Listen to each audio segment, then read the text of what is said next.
Yo, crazy day. WrestleMania kickoff a couple hours ago. Um, I'm not even gonna play no games tonight. This your boy Cool McCain, and we gonna get into it. This is your boy. I'm with your boy right here on my side, the playmaker. What up, playmaker? Let me know when I can take my victory lap. Go and take your victory lap. We're gonna let playmaker take your victory lap, and then we're gonna break down what really happened tonight. Did I not say we had 2 whole months to get through before anything was official? Ain't even get to the next week's show. But WWE, for now on, I want y'all to hold y'all WrestleMania press conference at every city the Super Bowl is at.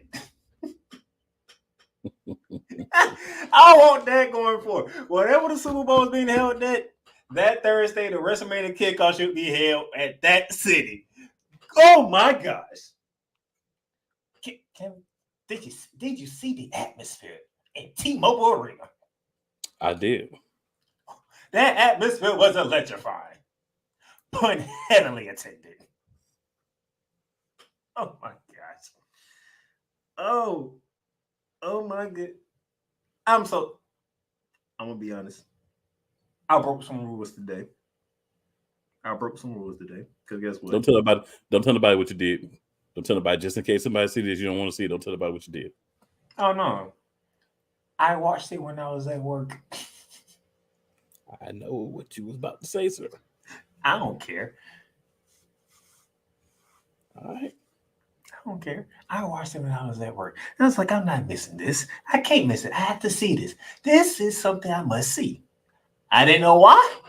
Because probably it's part of WrestleMania. So, everything that's a part of WrestleMania I want to see. But good gracious. I am so happy I watched this. Now I'm gonna let my man Cool say some things first before we get into it, because that press conference was awesome. So we know 2 things for sure coming out of this press conference. I was curious to see how much we were gonna get from the press conference, right? Because we got this button thing, and I'm gonna go into some of the stuff we're gonna talk about on Monday. Oh well. We got this button thing between Gunther and Jey Uso. And it's very interesting how Jey Uso was mentioned in the whole situation.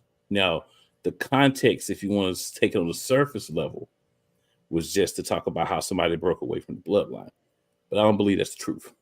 I believe in innuendos. I believe in hidden messages and double entendres and all that stuff.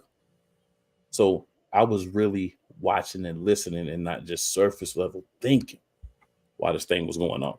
You know what I'm saying? Mm-hmm.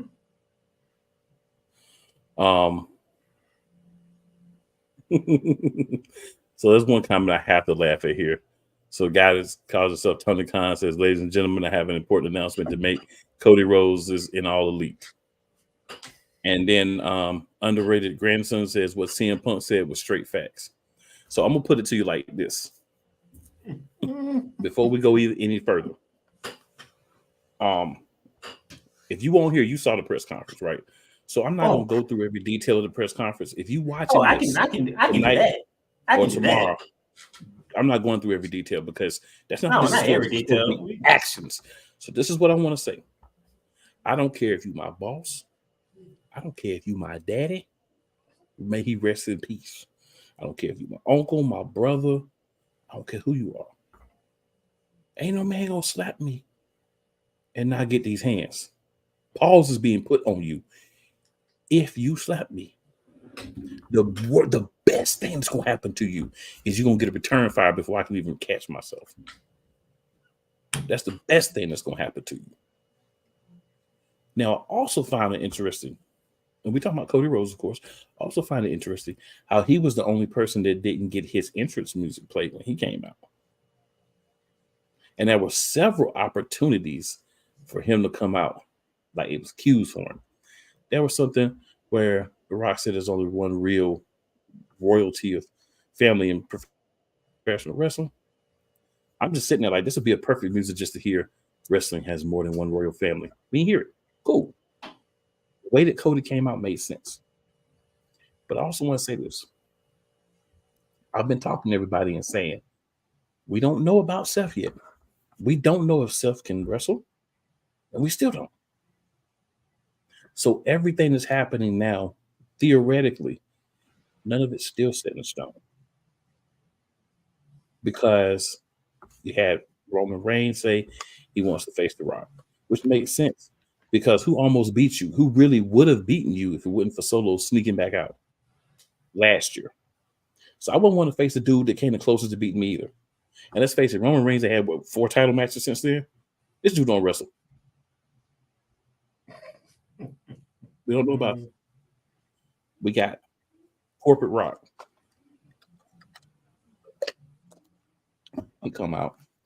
And a lot of things were said at the very end where people might have been yelling and shocked that we're going to get into as well. But I want to say this. Main event, we know what was the main event of this press conference. But we know for sure a match is going to happen at WrestleMania. If you paid attention, we are going to get Rhea Ripley versus Becky Lynch. How we get there is how we get there. We're getting Rhea Ripley versus Becky Lynch.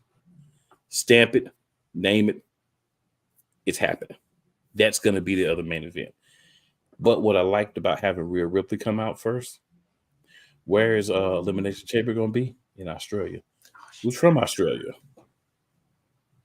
Mommy's going home. Mommy's going home. So we know what both women's main events matches are right now. I might have took an L at Royal Rumble, but I'm getting my match still. Win the Elimination Chamber, and the match is yours. Oh, she's gonna win the Elimination Chamber. Exactly. So what does that mean? She's gonna win the Elimination Chamber, and Mommy's gonna take care of Nia Jax. Okay, Mommy's gonna absolutely. Mommy gonna take care of the man too. But what the man said. Hey, the man got some good talk. The talk game is on point. But I'm gonna tell you something. Rio says it herself. One of Mommy's biggest fans says it. Mommy's always on top. Mommy's gonna come out on top. But on from that, because we didn't come on to talk too much about that. We could talk about that school, but we're here for one reason and one reason only. We are gracing your screens with our presence. You are watching us because of one thing that happened. And that was a 4-way wildness that happened at the end of this press conference. Do you guys remember on the last episode when I told y'all there are so many layers to peel back from this? And we were just scratching the surface. And all my Cody marks out here I was telling y'all, be patient. We ain't even scratched the surface yet. We just getting started with this. I told you a roller coaster was coming, and a roller coaster has officially begun. But see, here's the problem. Here's the problem. And I want you to pay attention to this because Cody Marks, like myself, we're paying attention to this. Who's coming out looking weak at the end of every one of these things? Who's looking weak at the end of every one of these? Of course, Cody looks weak at the beginning. It's not where you start. It's where you finish. Right. But at the end of every one of these things, the last thing is on your mind is Cody looking weak. Now, pay attention to that. That's check it out, though. He looks weak doing promos, doing backstage segment. But who's winning the matches? Well, the answer to that question, everybody on that stage is winning matches when they have them. There was nobody on that stage at the end of that doesn't win matches when they have them. No, when you talk about Cody, when you say Cody looking weak, yeah, Shinsuke can sneak up behind him. No, I'm not talking about that. I'm not talking about that. I'm talking about every interaction with Roman Reigns and The Rock. Who looks weak at the end of it? Oh. That's what I'm telling you to watch. I don't care about Shinsuke. Shinsuke's nobody. That's credit to Roman Reigns for stepping up in the promo game. Shinsuke matters as much as we do in a wrestling ring. Because if you think about it, if we had Roman Reigns from 5 years ago, would he be talking like this? but it's not really Roman. It's the way it's being booked to happen. Roman didn't slap. No, Cody. it's not. I'm not worried about the stuff. I'm saying Roman Reigns worked on his promo game That's that. But to the point where even so, you put Cody Rhodes on one side of the ring, and you put Roman Reigns on the other side of the ring. Roman is getting circles run around him. Period. Anybody who don't agree with that, argue with your mama. If she's not around, argue with your auntie or somebody. Roman's better, but he's not on the level with Cody. No, he's being booked a certain way, but I'm saying Roman has improved. I mean, he couldn't get much worse. Let's be real. He was bad. Oh, he was terrible. He was great in the ring, trash on the mic. So that's great that he's improved. And I think when the first time him and John Cena got into it, this when it really hit rock bottom. When they came back again and Roman stood his ground, that's when people was like, yeah, Roman got it now. Roman has it now.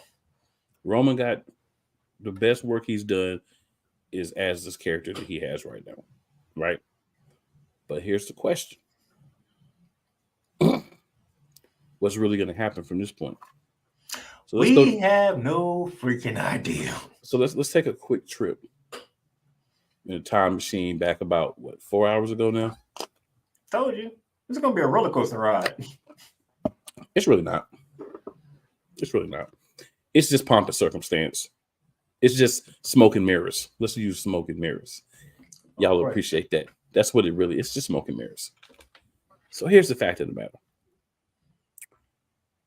Cody came out last Thursday. So we're gonna take it back to Friday. Last Friday. At the end of the show, he said he wanted to do all these things. He talked to The Rock, among other people. And he's gonna do it, but not at WrestleMania. Right? So let's weave some real-time things that were happening since then into what you saw. So Rock came out, didn't say anything over the weekend, really. Then earlier today, he got on the Pat McAfee show. And he said some disparaging remarks about Cody Rhodes fans. And he tried to segment it off like he was only talking about a certain group, right? But I'm going to say, as a Cody fan, I felt insulted. I feel like he was talking to all of us. I'm going to be honest. When he said it, I was like, Cool's a part of that group. Yeah. Unfortunately, Cool's a part of that group. I love it. Because he was in character. I love it. We did the Cody Crybabies thing, right? And it's, hey, I understand, like, logically that he wasn't talking to me, but the way that he tried to play it, like he wasn't really talking to everybody when he was Cody Crybabies, okay, that's how you want to get down. That's cool. That's phase one. What The Rock from 3-4 years ago, 4-5 years ago, supposed to be this really great guy, come out and say something like that about Cody fans when Cody's not even part of it yet. So as Cody goes through this process of deciding who he wants to, and this is, of course, storyline and real life blending together a little bit, so pay attention. So if Cody hears that, oh, you calling my fans crybabies and stuff because they want me to do what I have the right to do? And also keep in mind, The Rock did not throw CM Punk, Cody Rhodes, or anybody else over the top rope at the Royal Rumble and guaranteeing yourself a spot in the main event. Cody Rhodes did that. So for you to come out, get on a fan base, clown the guy, slap a dude that has every right contractually from what he did in the ring, not what he did in the boardroom, not what he manipulated backstage and got Paul Heyman to do for him and don't wrestle, but come out there every week, wrestle, put his best foot forward, win matches, and then go win the Royal Rumble. Right? So then you start digging at his fan base. Then you come out, then Seth Rollins comes out first. Still tonight. It's not midnight yet. Tonight. He comes out, he starts talking. Right? Then we get Roman Reigns to come interrupt him and say, I want to face The Rock. I'm taking my own hands out facing The Rock. Then The Rock comes out, talks about how they're going to have this great match. Now, what do you think is going to happen next? Of course, Cody's going to end up coming out. Didn't get his music. Everybody else got the music. He didn't. Pay attention to that, too. Cody comes out. This is weaving real life in with the story. Because see what happened, and Playmaker said this, and a lot of people have said this since then. The reaction that WWE got was 360 from what they thought. They thought you bring the Rock in, you throw the Rock in, he come out, talk about he got shields, do the same old thing, and everybody's gonna say, "Oh, Rocky, Rocky, Rocky, Rocky." It's not what happened. See, there's one thing that TKO, WWE, AEW, whoever the heck you want to put, there's one thing that they all care about. When the fans start really getting rowdy about something, they got to go reevaluate.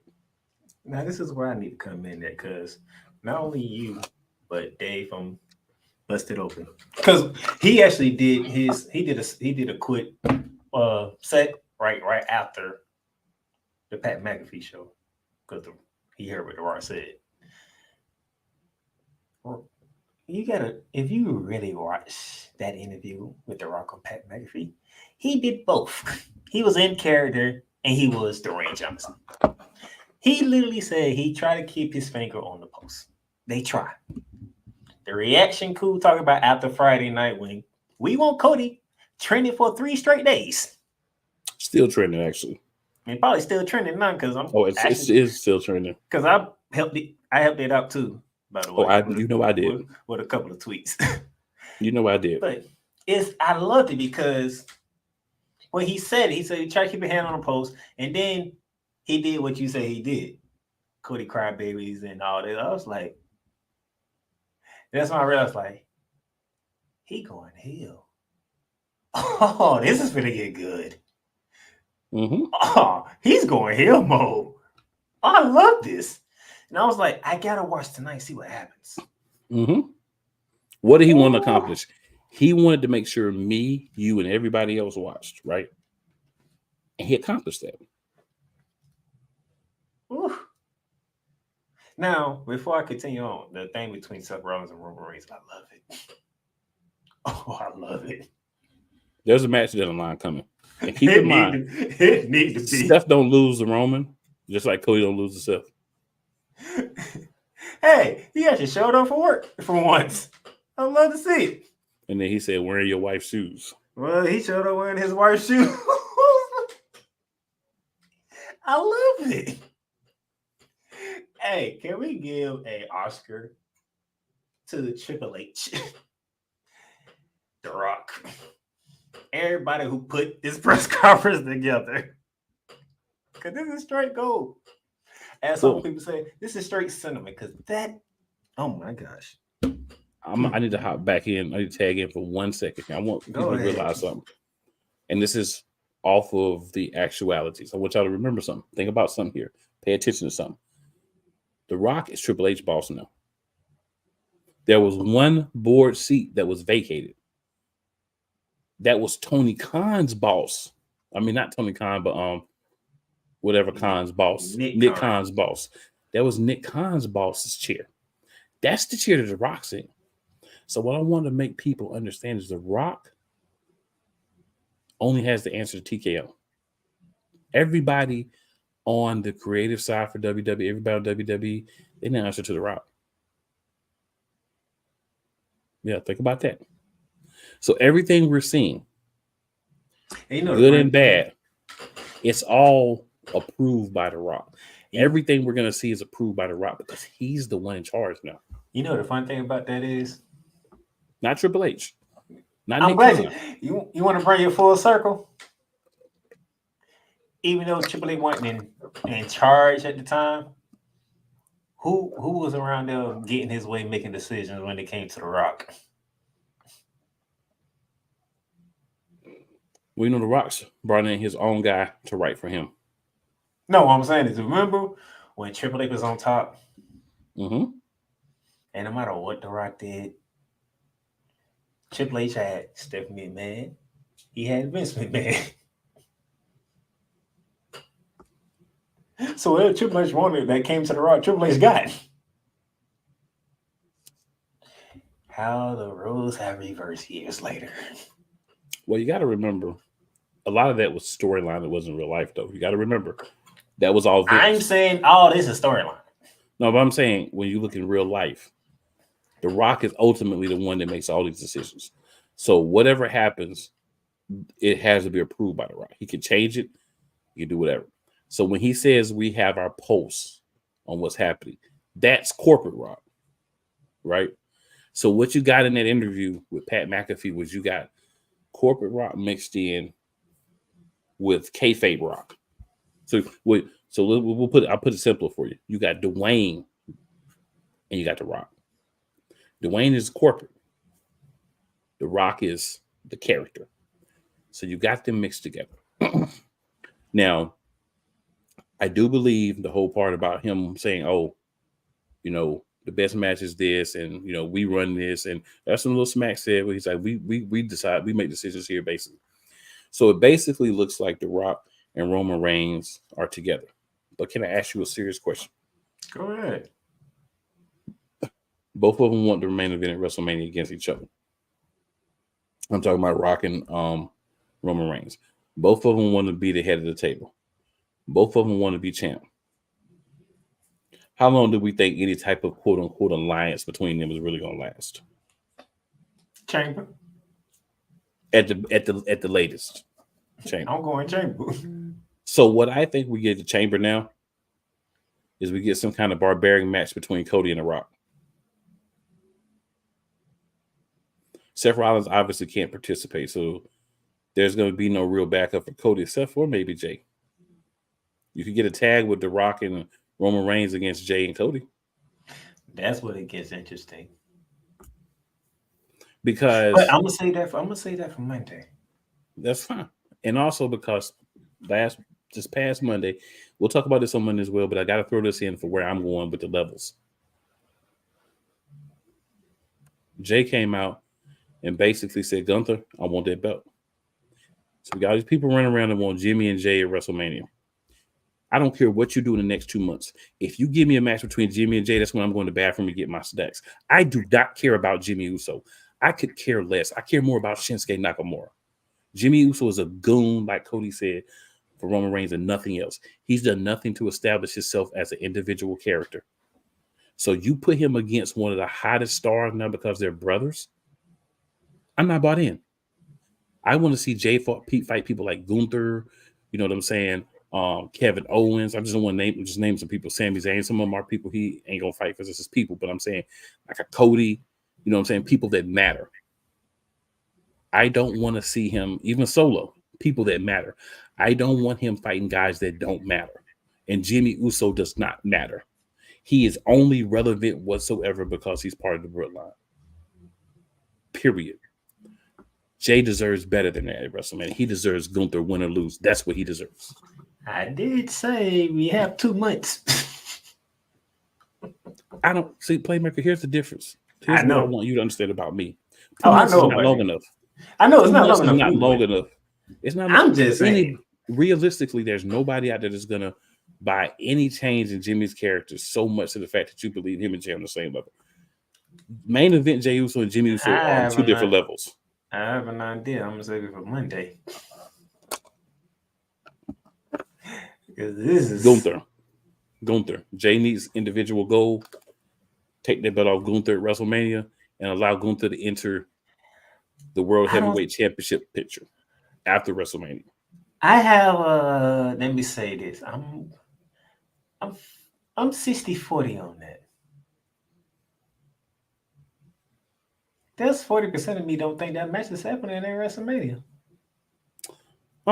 There's about 70% of me that don't think it's happening at WrestleMania, but there's 100% of me that knows it should.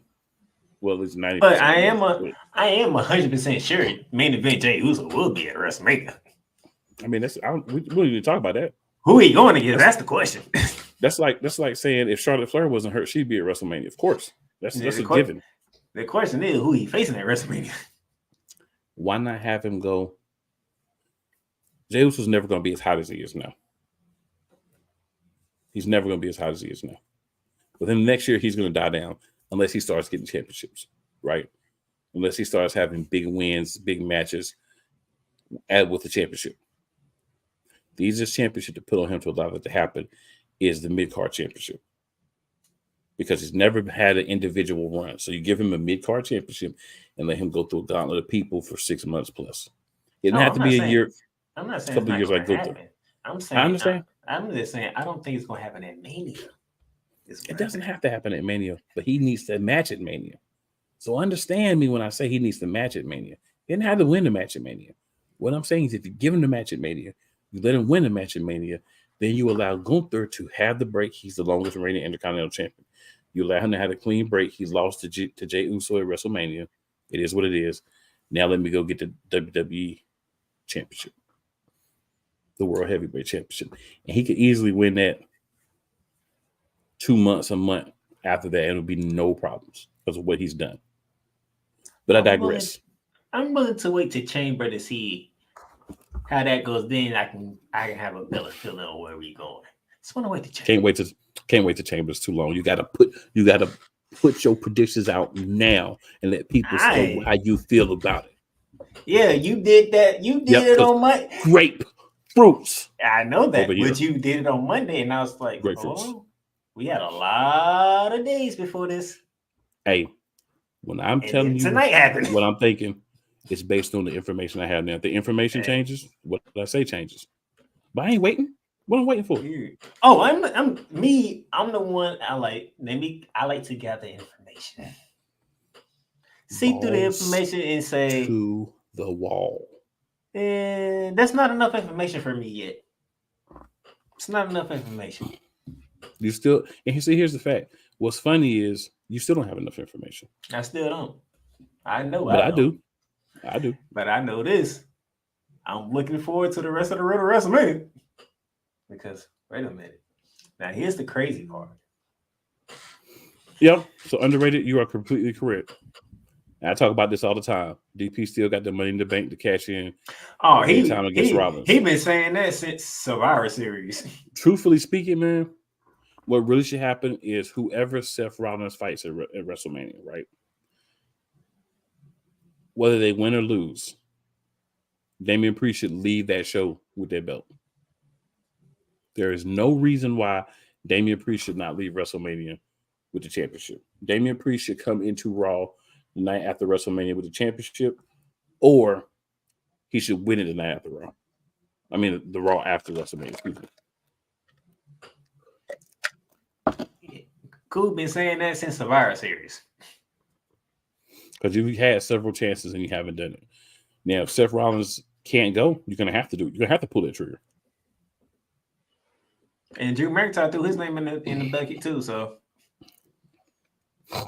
Well, he threw his name in several buckets. He beat Cody up at the end of the Raw.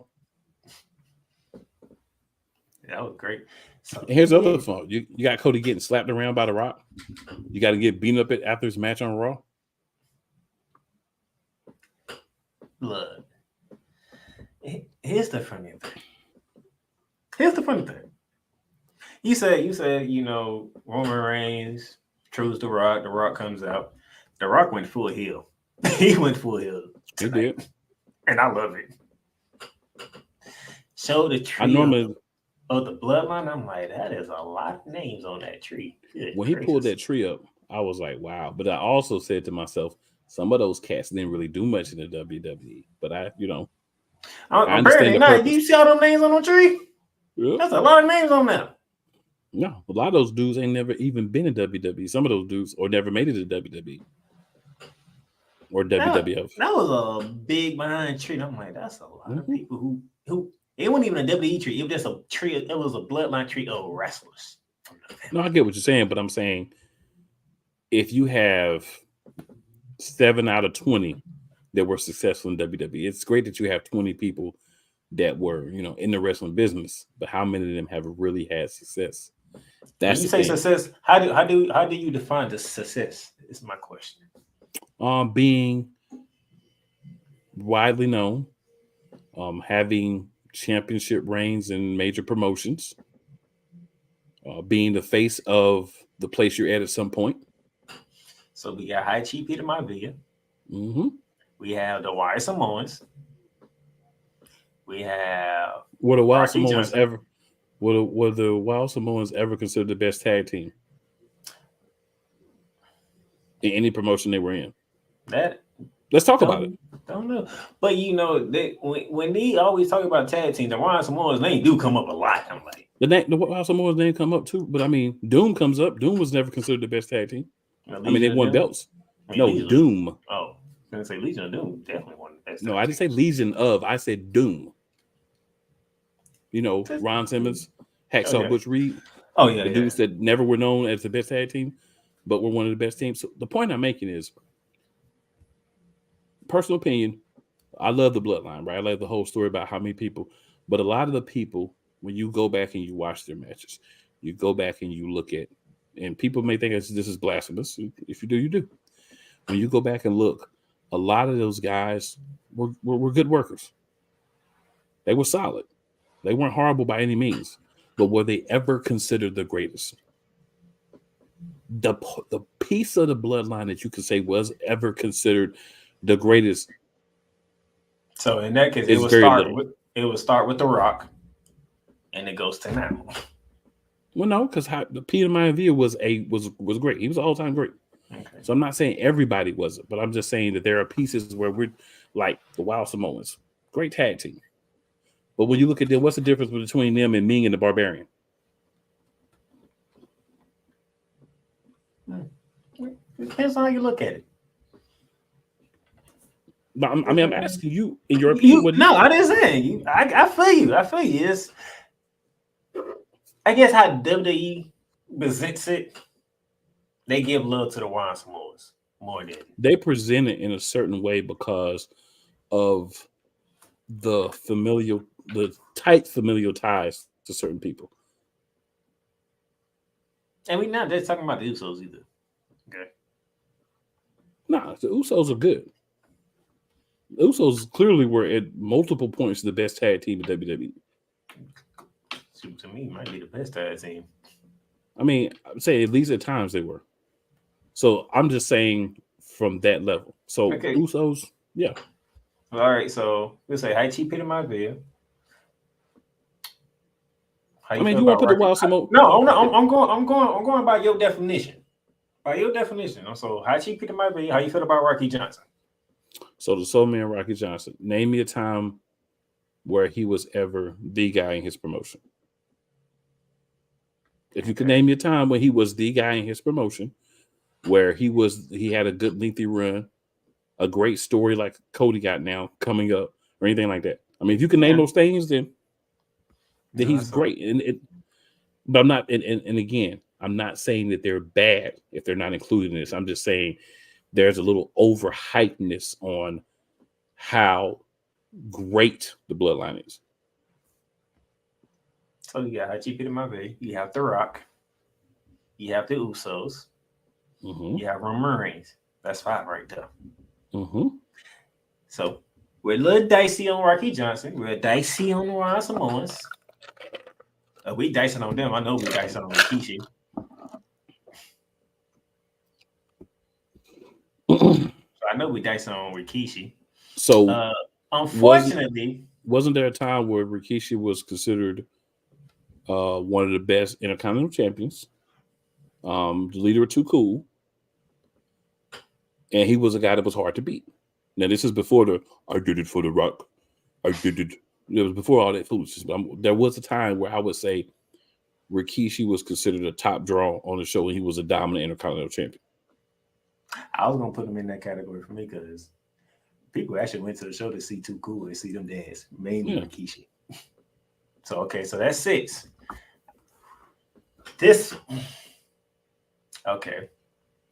got. I don't think. Says, hold on, right quick. Underrated says might happen this time because nobody may stop him this time around except for Drew. Maybe. I think before Drew can get him, DP gonna lay him out in the back. That's why I see it happen. And he says, how I see it, Roman will not lose until he breaks Hulk Hogan's record. That takes us from what Cole Johnson said. That takes us past SummerSlam. I've been told, I haven't looked at the numbers myself, but I've been told he would break Hulk Hogan's record a little bit before SummerSlam. That's what I was thinking too. Yeah, that's what I've been told. So we were told by one of our fellow wrestling enthusiasts it would be a little bit after that. So we're gonna have to double check that before Monday and bring you the real. If we were mistaken, we'll acknowledge that. If the numbers are a little bit off, we'll also acknowledge that. But we'll give you a definitive timeline on Monday for that. We definitely will do that. So now let's finish it up. So we at 6. So the last person I want to bring up, because we have another generation behind them that's coming. We don't know where they at right now. This one is a little tricky because he wasn't around for long, and that's my only problem. Umaga. I can't put Umaga there because he doesn't fit my criteria. Okay. It's unfortunate for me because he just wasn't around long enough.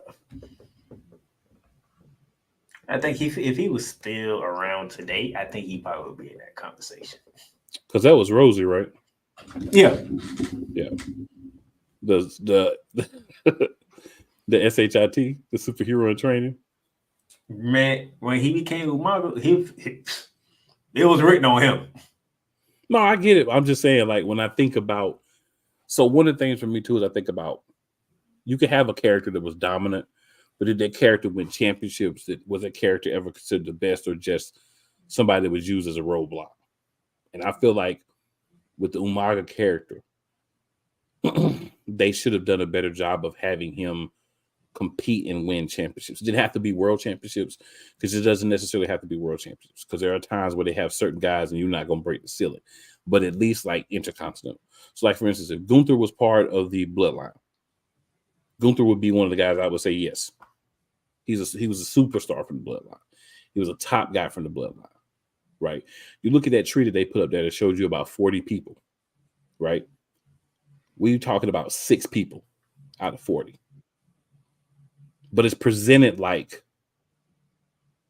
25, 30 out of 40 were top guys. That's my thing. I mean, I'm not knocking, because no one else can put up a family that even has that many, that has that vast majority of people that were in the business. So I'm not knocking. I'm just saying a lot of times I feel like it's presented like they were the top guys. And I don't get that. When I go back and I research them, some of them I saw live, whatever, it's like, they were good. Don't get me wrong. I'm not saying any of these people are talking about garbage, but I'm saying some of them were never the guy in their own promotion or ever considered even the top guy in their own division. Just saying. Or the top tag team in their division. Just saying. It's lonely at the top. It is. You can't have 40 people at the top. Over generations, you had that many. I'm sticking up for the bloodline by saying that. I'm sticking to it. It's lonely at the top. You can stick to it all you want, bro. I'm just playing. But everybody got their opinion. But in all honesty, I love the way they did it.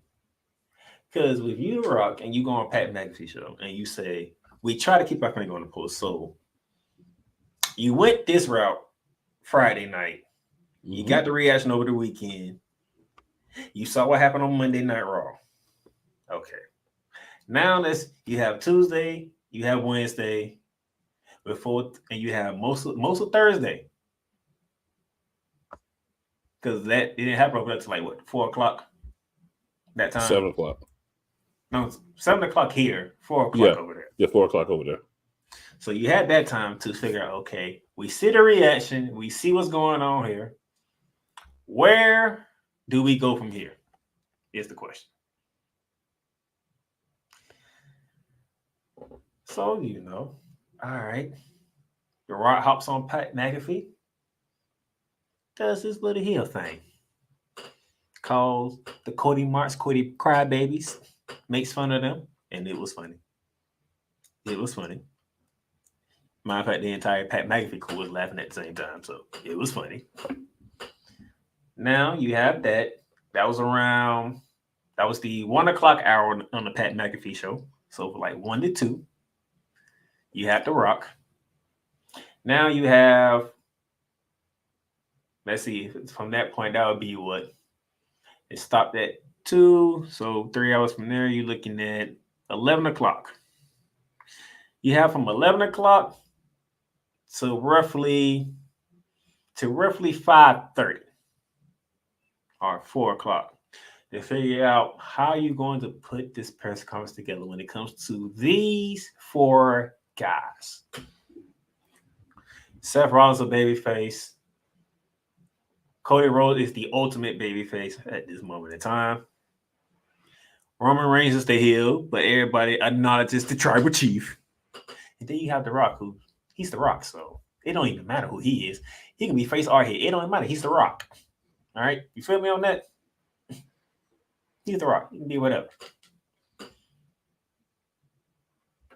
So you know you're gonna get baby faces in there. Mm-hmm. Oh, Triple H is putting it together. He's putting it together. And I'm gonna get in with The Rock self because you know The Rock. And I don't think Rock is one of those who's gonna be, oh, I don't want this and that. I think him and Triple H have a great working relationship, so they will figure it out. They gonna figure it out. Okay. How about you? How about this, Rock? Everybody wants Cody. Cody is trending, and it's still trending.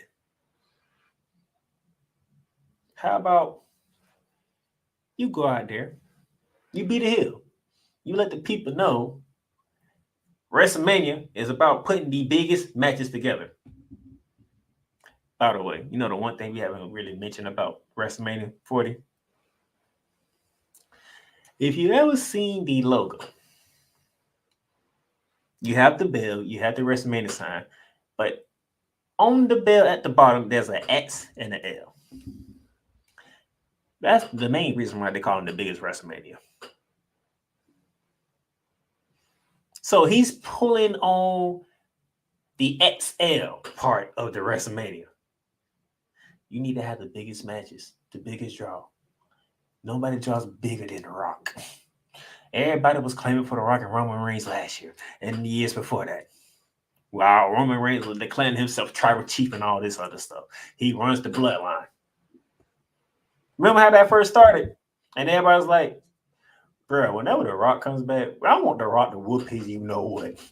But here's the thing. We got to a point where that match no longer needs to be for gold.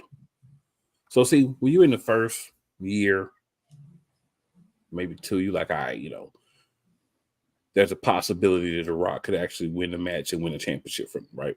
Because he hasn't got to that top 5 all-time championship reign yet. Once you start to get in that territory, put you on how I feel about it. I can't tell anybody else how they feel about it, but we already know the outcome. It's in doubt when he's been the champ for a year. He'd be the champ for a year and you lose it and you're like, whatever. It's in doubt until it starts to grow. It's grown to a point where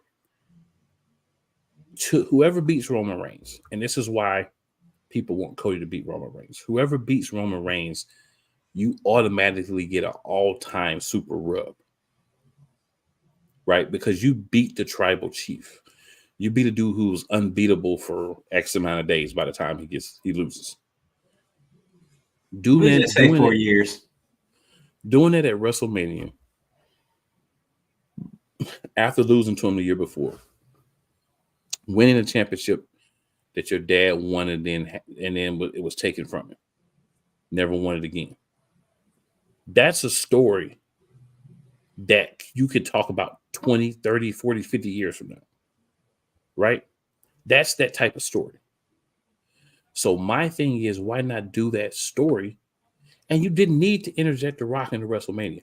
The Rock's enough of a draw. You could put him on Elimination Chamber, SummerSlam. You could put him on several different major shows, and he could be a draw for that show.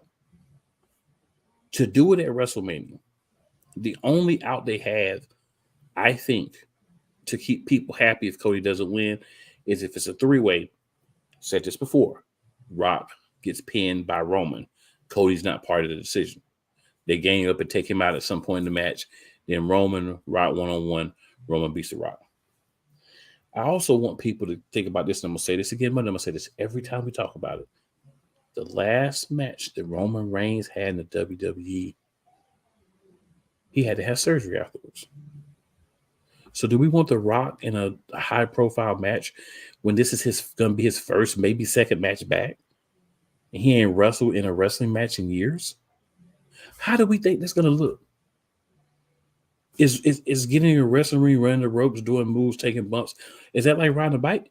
Do you do it, not do it for 4 or 5 years? Hop on, you still good? I think we would say no. So if that's the case, why are we acting like this is prime Rock that we're going to get right now? We're not going to get the same guy we got 15 years ago. He's not that guy anymore. What if it's not the fact that he's not smart, it's just the fact that it's The Rock and he's back with WWE? But you can integrate that so many ways.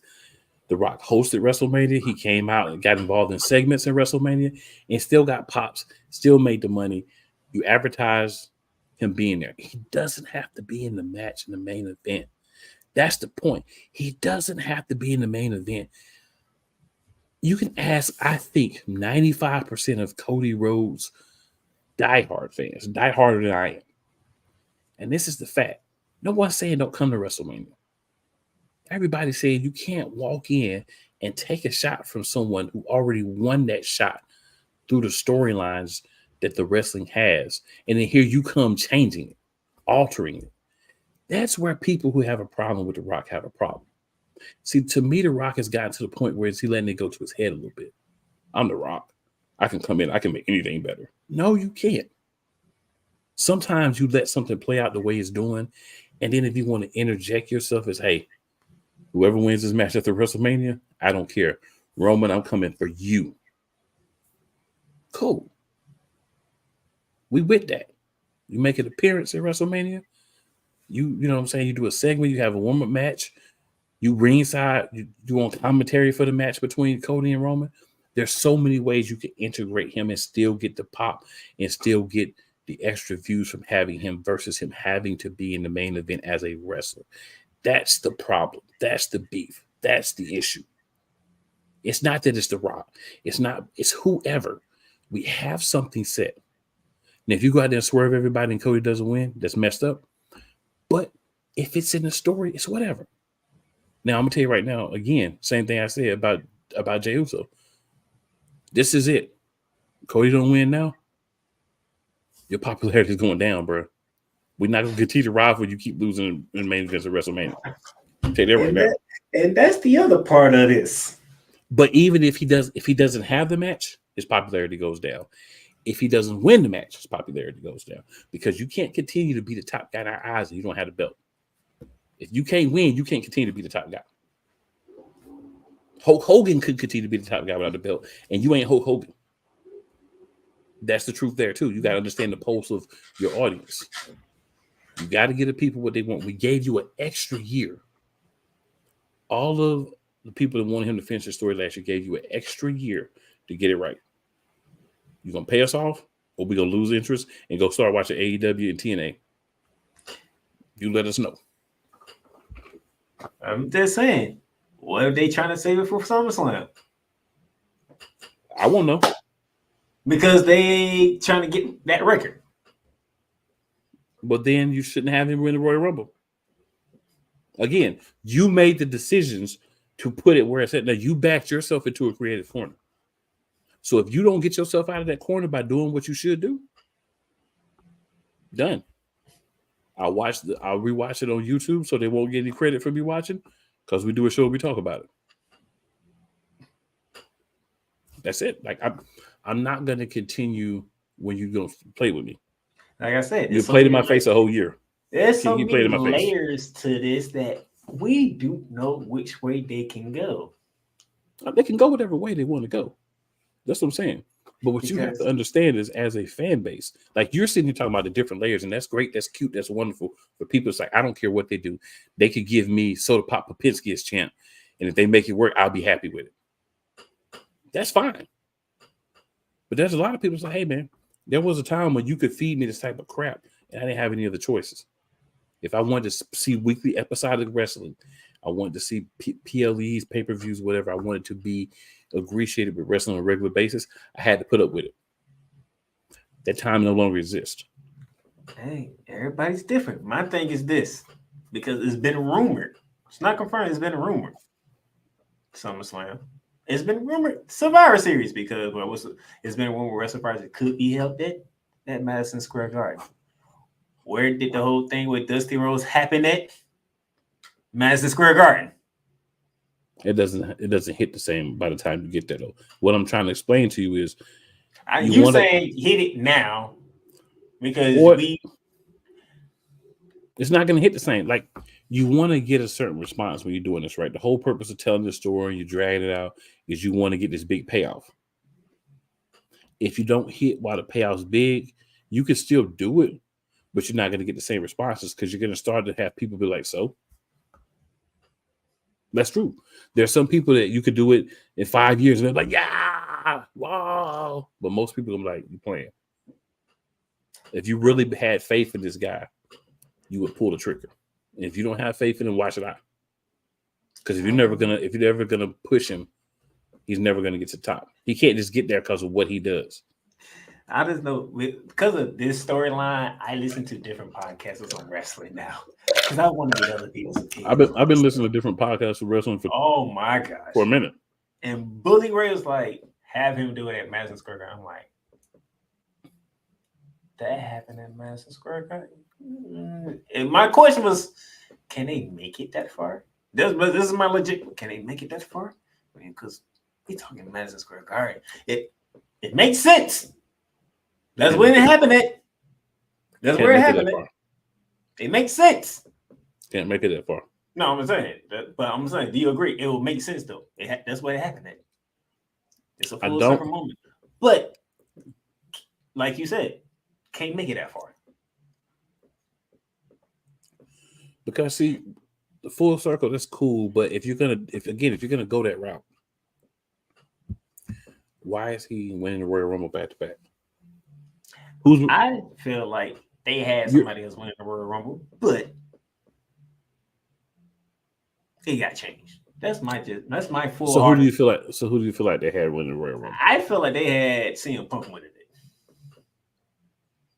Nah, CM Punk said he never was planning to win it. He said the plan was always for him to get thrown out at the end. He said he was never supposed to win it. I know. I don't think Cody was supposed to win it. So if not Cody, who was supposed to win it? If it wasn't CM Punk, I have no idea. That's what I'm saying. CM Punk said he was never planning to win it. The match went exactly according to plan. He was supposed to always be the last guy thrown out by Cody Rhodes. So if that was the plan, oof. That's what CM Punk said. So if it's a lie, CM Punk said it. So if CM Punk and he does a lot of things, but he doesn't lie. If CM Punk said that was a plan, then I wonder if the Rock and Rumble was the plan the whole time. And then they changed it because of the reaction they got. Which tells me the whole plan was for Roman to get to that Hogan record. If that's the case. That's my thing. If you want, so my thing is simply this, right? If you don't have Cody win this, then, a lot of people say, well, they ain't about to do nothing with Cody right now. Whatever, right? I said before, months ago when we started this, I say a good thing that I feel to do while you're waiting to, if you want to kind of bump him down a little bit and throw him back up, is have him win the Intercontinental Championship. Right? Or have him actually have a long run with the tag team championships like you've done with Judgment Day, with like him and Jay or him and somebody. Give him another belt to defend to kind of keep him with that belt, keep him away from the main title picture for a minute, but still allow him to build himself with wins and dominating with that championship. That's the way that they've done in the past. They're doing something different with this story thing, right? So the payoff should be, I keep winning matches to get opportunities at WrestleMania. The payoff should be WrestleMania. On to you talking about Bully Ray. I heard Bully Ray. You know what? The first thing I think when I hear like Bully Ray, Booker T, and some of these guys that were actually wrestlers talk about it, you know what I always think first? I get where you're coming from, but you no longer see this business from a fan perspective. You see it from your perspective. You see it from a talent relations, somebody who works behind the scenes perspective or who understands the inner workings perspective. You have to see these things from a fan perspective. And a fan perspective, Madison Square Garden is cute. But the story was never to do it in Madison Square Garden, right? If that had been implied at any point in the story, then that makes sense. I feel like now we're just taking darts and we're just throwing it. No, remember on Friday, Cody Rhodes mentioned that. He mentioned it. But he also mentioned how he wanted to take everything from Roman Reigns at WrestleMania. No, he said not at WrestleMania. He just said he just want to take No. He said, I want to take everything from you. He said, I want to take it at WrestleMania, but not this year because of The Rock. That's what he said. So my thing is, in a way, which I think is weird, you now negated that statement. And I say it different. I think he meant he's going to take it this year. We just don't know when. We just don't know where and what time. But that's the thing, Playmaker. This is what you have to understand. He's on Raw. Roman Reigns is on SmackDown. If he doesn't win this match, unless he gets traded or Roman Reigns and Seth Rollins gets traded, he's not going to just be able to go call his shot at Money in Madison Square Garden. That's not how it works. It's not, but we also got to remember though, Cody Rhodes does have some pull power. Right, but who is he going to have pull with that's going to allow him to go to another show and get a championship match after he's already lost that multiple times? Who's going to do that? Is Nick Aldis going to do that? No. I believe so. Nick Aldis is not going to do that because it doesn't line up with Nick Aldis' character. Now, if the roles were reversed, your boy on Monday Night would do it. You got Pierce. Pierce would do it. But that's the thing. Like, also fantasy booking is like, but we don't have the things in place where that makes sense when we're fantasy booking things as well. The things aren't in place. Right? Things can change, like you said, but based on what we have, that's not a reasonable expectation. That's not something that fans are going to say, oh, well, if he doesn't win now, well, they do have a show in Madison Square Garden, and he did say something about Madison Square Garden, so maybe they're going to wait until then. That could happen. And I could become a millionaire tomorrow. I could wake up tomorrow and somebody could just say, hey, here's $1 billion. The likelihood is about the same. Oh, I know. It's just they give themselves options. I don't think, but see, you say that, but I don't agree. Well, should I say they trying to give themselves options, but the fan base is trying to force them in one direction. We got a comment here from Shadowrunner Gaming. He says the best story in recent years for WWE. Dwayne called an audible, realized it backfired in his face, and now, as of tonight, found a very genius way to give the people what they want. Shadowrunner, I'm kind of with you. I think that's kind of the way things are going. I think it was masterful. It was a good show of really listening to what's being said and what's happening. But I got to see it play out to see if they're going to actually follow it that way. Because as of now, we have where it kind of looks like that. Now, what I would like, Shadowrunner lose to that. Heel / Boss Rock all day. I'm here with you, bro. I would like a Mr. McMahon type heel Rock with the bloodline as his guys with him. And you bring in a Jacob Fatu, a Zilla Fatu, your daughter, right? And by the way, I have to say this. For those of you who send death threats to her, y'all need to stop. Yeah, that was actually the reason I brought it up, so we could talk about that. I don't like what The Rock's done. If you want to get it to Rock, because you ain't gonna send. First of all, you're not gonna send The Rock no death threats because you're scared he might show up at your house and break your face. So you're gonna send his daughter death threats because that's really smart. Why are you sending someone that has nothing to do with this death threats? She has nothing to do with this. She's not even on the same show that this is happening on. See, so what are you people thinking? Here's the beauty and the curse of this. Do y'all know when y'all being worked and when it's genuine? Right. This is definitely partially a work. I think it turned out genuine at first, but like you said, reaction. Like that reaction was not changing. Like The Rock was, he did a little thing this morning, blah, blah, blah. But even when we were there tonight, you had a few people cheering for The Rock, but you had a lot of people cheering for Cody. At one point, it was 50-50. At one point, it was. But you listen for the whole entirety of the show, it wasn't 50-50. But when Randy Rock did what he did, it went full Cody. Yeah. But I'm saying at best it was 50-50. It was never more towards The Rock. But he did a genius job of saying, you know what? I don't need to crowd myself on The Rock. And I do like that. And there are aspects that I like. What I'm saying is what I've learned from watching the past week.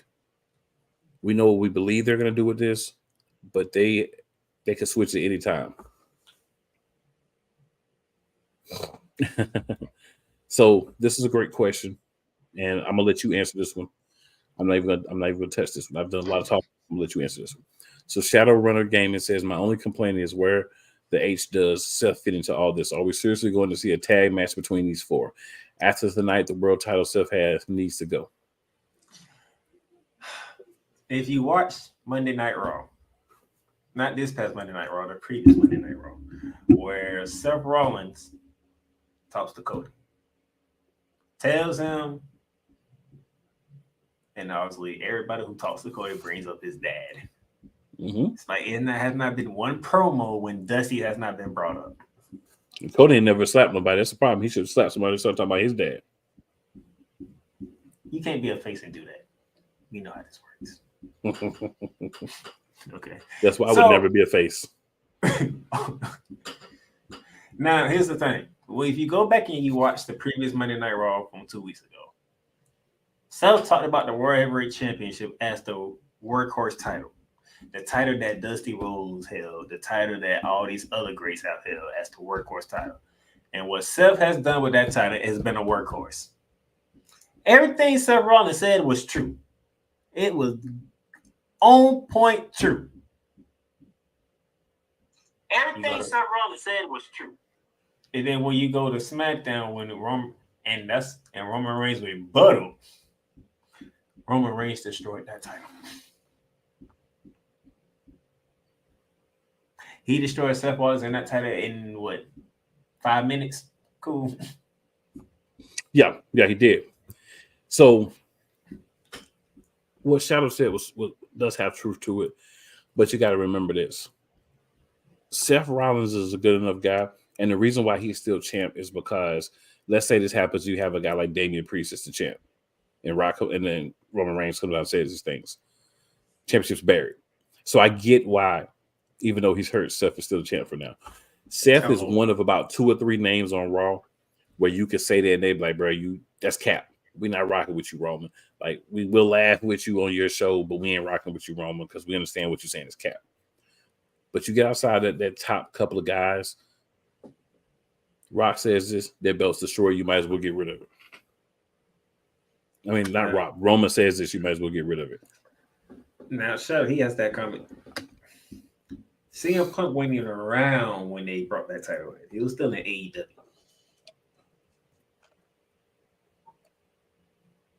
That's the thing. So, Shadow, you got to remember something that most people don't think about. During this entire run with Roman Reigns as the champion, who is the one person that he hasn't pinned or submitted? Seth Rollins. So you already have this same thing with Seth Rollins. So what I would like to see is down the road, once Seth Rollins is healthy, I would like to see Seth Rollins versus Roman Reigns. We ain't got to put no title on the line. And here's another thing that I don't think people forgot. Because people bring up Roman didn't beat Seth Rollins, right? You know, all that stuff. Well, you have to remember, though, even though Roman Reigns was the heel, Seth Rollins played the heel in the same match. Yeah. And leading up to the match. So you literally had 2 heels going at each other. Yeah. So that literally, Seth Rollins wasn't a babyface. He was poking at Roman Reigns. He was talking about how he backstabbed him with the shit and all, bringing up memories that people didn't like Seth Rollins.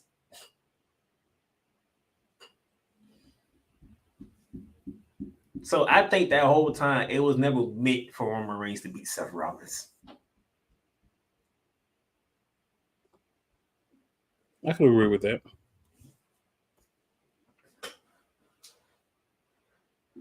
So you have to remember that part. Seth was being the more of a heel in that feud. But see, that's true. But at the same time, the bigger point is Roman hasn't beat Seth. So Shadow says Roman's only claim was that everyone competing for that title he has beaten. But if I recall, every time Roman faced Seth, he never really beat him. It was either a DQ or a stoppage. Seth got wins too. But Roman never hasn't beaten Seth. So here's the thing for me when I look at it. At some point in the future, there's going to be a payout between Seth and Roman. I would like to see whether he wins or loses at WrestleMania. If Seth's available, Roman's available after it, I'd like to see them have a match sometime in there. Right? I'd like to see something between Roman Reigns and Seth Rollins. It does, like I said, it could be like WWE bragging rights, where it's just Raw versus SmackDown, something like that. I would like to see that because that's what we can say Seth Rollins wins that. Then Roman can't make those claims anymore. But remember, it's still a feud between them too. You can see it. Yeah. But the thing is simply this. You have to get the belt off Roman at some point soon. Because seriously speaking, you got to get the belt off both of them. Well, you got to get it off Roman because he doesn't wrestle enough, right? Like when I think about Roman, when he's there, and it doesn't have to be every week, but when he's there every couple of weeks, like he's there every 2 or 3 weeks, it's a great story. Bloodline's compelling. You watch and you want to see if he's going to show up, what he's going to have him do. But these extended hiatuses has caused that whole storyline to go cold. So now you're trying to inject The Rock into it somehow to try to bring it back to life. The Rock is basically the defibrillator for the Bloodline story.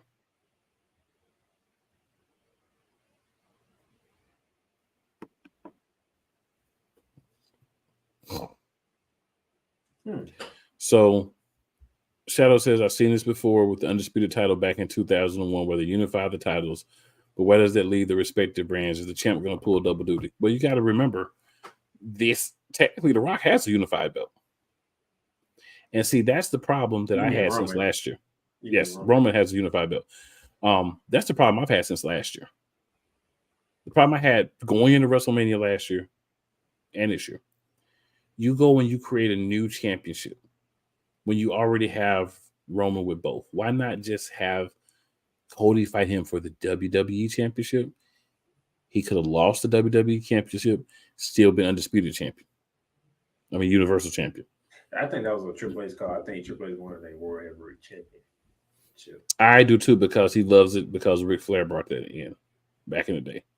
So I agree, but I'm just saying if you wanted to make it make sense, because you technically have an undisputed champion and then you have the World Heavyweight Champion. And that doesn't make sense. There was always a WWE champion and a World Heavyweight Champion. So you technically already have a unified title, Shadow. It's on SmackDown. You can't have Roman as champion and not have another belt because he doesn't wrestle. He just doesn't wrestle. Roman's not going to wrestle at Elimination Chamber unless he's contractually obligated to. He's not going to wrestle. No, he only wrestles when he's supposed to. When he has to. No, I don't think he will because he did it at Royal Rumble. Yeah, that's what I'm saying. He's not going to show up 2 pay-per-views in a row. You got a champ that doesn't even show up two pay-per-views in a row. But at the same time, Seth getting away with it. He ain't wrestling at Royal Rumble. He ain't gonna be a champion either. But this is because Seth is injured. We know Seth is injured. We know why it's happening with Seth. This happened with Roman, whether he's healthy or not. That's what they do. You know what I'm saying? That's just what happens. Oh yeah, we know. I'm just saying. Seth getting some months off. He's getting time off for rehab, and he's still showing up. He's still on Raw though. Roman Reigns, when he's not wrestling, you don't see him. Seth is on Raw every week, coming out there, talking, saying something. Roman, you don't hear nothing from him at all. And by the way, I love the fact that they putting this in the storyline. I love it. Yeah, I work 10 times less than you, but I still get paid 10 times more than you. I love it. I mean, it's a cool thing to say, But at the end of the day, it's really not a come up. It's not like a badge of honor. Oh, they pay me more to work less, so I don't give. You know what I'm saying? It's cool to say a time or two, but it doesn't have. I think that's the first time he long-term actually said it because he was responding to Seth Rollins. Yeah, I know what I'm saying. You know, it's cool for a time or two, but he can't continue with that down the road. No, I don't think. I think that was a one-time thing because bouncing off Seth. Shadow says that's where the lineage of the WWF WWE title ended up, while the world title became downplayed because it was WCW. I slowly see how that's being played out here with Seth's title. So here's the thing. I agree, but you had two different WWE lineages. You had the Universal title that started with Finn Balor. So that lineage basically goes back to when Finn Balor won, the first ever Universal Champion. Then you had the WWE Championship, which had the lineage. So what they essentially did was say, we're going to combine those lineages, make one championship. But instead of just making it the WWE, they decided to make it the Undisputed Championship, which was the mistake. The mistake to me that was made at any time was putting both belts on Roman Reigns and keeping them on him. You go throughout this whole thing, you could have had him lose the WWE Championship and keep the Universal Championship. Because remember, when this all started, he was Universal Champion. That's the belt he won. And matter of fact, he beat the same guy for both belts. Mm-hmm. But that's where it started. So for me, if you really wanted to balance things out, that's what should have happened last year. I said it. I got the receipts. I will also say this. When we're looking at what we're going to see moving forward from what we saw tonight, because like me, I'm gonna give you my thoughts based on what we have. If it changes, I change. From what we saw tonight, I still think they're going to find a way to screw Cody. I don't know if it's going to be him getting a shot and then some hanky panky happening. Well, of course, that's probably what it's going to be. Or if they're going to find a way to force him out of the shot. So my thing is, the only way he can truly finish the story that he started with WWE when he talked about it for over a year, is he's got to win that championship. Anything less than that, his story's not finished. What happens when the story's not finished? It doesn't mean people say, oh, I'm done with Cody, but it makes people stop being as excited. People stop being as invested. You do this again, and you still haven't let him finish the story, you don't get this outpouring of outrage because this is a one-time thing. You understand what I'm saying? Like, this is your pinnacle. You cash in now, you have him get it while he's hot. Well, it's inconsequential down the road. It's still great for legacy. It's still great to look at. But as far as it being a hot thing to hit that brings in people. So I'm big on drawing people outside of the normal fan. Right? I talk to people that are not wrestling fans or just very casual wrestling fans, right? And they say, hey, man, I know you watch a lot of wrestling, man. What's going on with Cody? I thought he was supposed to be winning, man. I want to see Dusty's son win. I watched that. He got to it all for the same match. He got I was going to leave it off right now. I was going to say... go ahead and read it, sir. Go ahead and read it. So Shadow Renegade says, I somehow expect Cody and Rock playing Roman Reigns with this angle. Think about it. The Rock is a genius, and he knows how to play the game. Maybe Rock and Cody are in on this together. Long play, of course. I was just saying, what if 10%? Just 10% is, you know what? The Rock got to do what he got to do. Cody Rhodes said something about the family. I know he was directing the Roman Reigns, but we blood though, so I can't let that slide. But all in a while, Roman Reigns, you ain't the tribal chief. I'm the tribal chief. Just want y'all to think about that. I'm just gonna put 10% on it. That really the Rock. He's standing on family. You know how people like to say they standing on business. The Rock was standing on family that night. Right. But when it's all said and done, you, sir, have done a lot of things that was not good for the family name of the bloodline. Somebody got to put you in your place. And that would be me. And then Cody, you can finish the story. Just 10%. Just 10%. It could possibly happen. It could go as far as Roman take the Rock on his side up to WrestleMania. Cody fights Roman, and then the Rock helps Cody win by keeping everybody else away. Do something like that. I'm just putting 10. I'm just putting 10% on. I'm just putting 10%. I mean, I've said all along that's a possibility. The Rock will help Cody, but based on the information we have right now, that's not where it's at. And while I do look at the long term, I mean, what am I talking to you about? If everything's I'm waiting to see what this gonna happen, that gonna happen. No, let's get into what's happening right now. So the last thing I want to say is simply you this. Know me. You know I like to look at the future. You know I like to try to. You can look at the future. You can be a soothsayer. I live in the now. I know you live in there. That's why we work so great together. You live in there now. I like looking at the future. Yes, sir. I keep an eye on the future too. I want to see what's coming down the road. But more importantly, now. But man, phenomenal press conference. Oh my gosh, that was beautiful. Absolutely. So Shadowrunner says, I only say this because if you look back to 99, Vince and the entire ministry played awesome with that wild Supreme Leader angle where it was Vince doing all those things in the long play. Yeah. I mean, it could be Rock. Even snatching his own daughter up. Mm-hmm. So I'm not putting anything beyond anybody at the end. But what I'm saying is, as of now, I like what I saw. I'm not gonna front. The press conference was phenomenal from top to bottom. Bianca came out. She gonna find her way into something at WrestleMania. I'm gonna talk about that Monday because it is one thing. If I don't want WWE to do, I'm gonna talk about it Monday. It's one thing I don't want them to do. It's one thing I think they are gonna do with Bianca. And I got a feeling we're gonna say the same thing. I'm gonna be mad. I need them to wait a year. I need them to wait 80 years for that. I think we're not gonna say the same thing, but it's gonna be similar, but not the same. Now, what I do want to say before I end things tonight is, those of you who have been watching the show know that we talk about cakes, right? There's been a lot of nice frosted double layer cakes that the WWE has been providing us lately. I'm hoping that that continues. It definitely helps with watchability.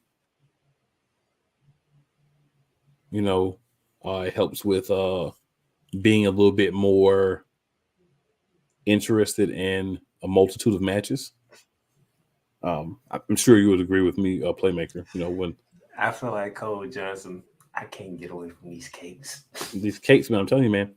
I've been hearing cake all week long since the Rumble. And I'm definitely a fan of Cake by the Ocean, so that's my favorite cake. Like lots of cakes, but Cakes by the Ocean, it's my favorite. I will say, continue to do what you're doing, WWE. You're making great decisions and who's being called up, and who you're putting where. Just make sure that you make that team I want of caked up and caked out, and you know who's in that team. Oh my.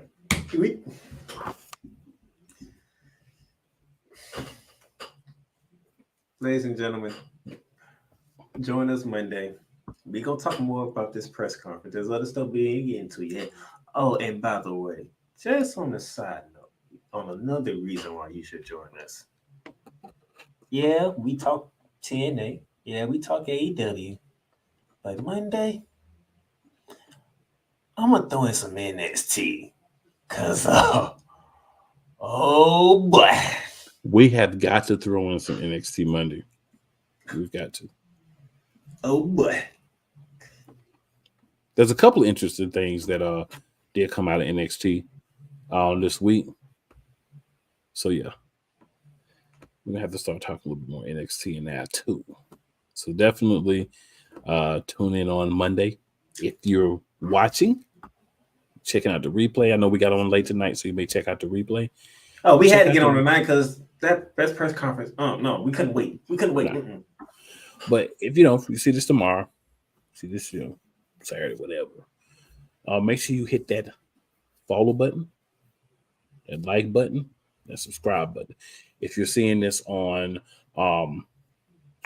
LinkedIn, Shady Sports, make sure you check out Play Callers, youtube.com/at Real Play Callers. If you're watching on Play Callers, make sure you check out Shady Sports as well. Just make sure you're, giving us the links on the different places, those likes. We appreciate those, man. It helps us. It helps YouTube show us to more people, so more people can come in. See what we're talking about. And if you're watching on the Playmakers Facebook page or Twitter or X page, do the same thing. Absolutely. Just follow up everywhere. Make it all happen. Follow up everywhere. Good people. Couple more comments before we roll up out of here. Shadow says, and who's to say?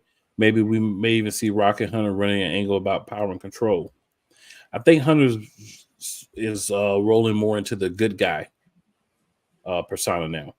And then Beautiful Bearded B says, hello, everyone. What's going on, guys?